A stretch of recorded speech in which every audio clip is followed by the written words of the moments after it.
আচ্ছা আমি তাকে সবকিছু দেওয়ার পরেও না সে আমাকে ছেড়ে চলে গেছে।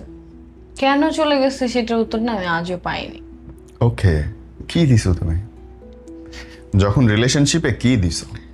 তুমি বলবো আমি তার সাথে শারীরিক সম্পর্ক করছি, তো একাই করছে সে, তুমি করো নাই। বরং দেখতে গেলে তুমি উল্টা নিয়েছো। সরি ফর মাই ল্যাঙ্গুয়েজ, ক্ষমা করো আমি বাজেভাবে বললাম। তাহলে তুমি দিলাটা কি? তুমি বলবো আমি তাকে ভালোবাসছি, সে ভালোবাসে নাই সেই সময়, বাসছে সেই সময়। আমি আমার সময় দিছি, সে সময় দেয় নাই, তুমি একাই সময় দিয়ে ফেলছো।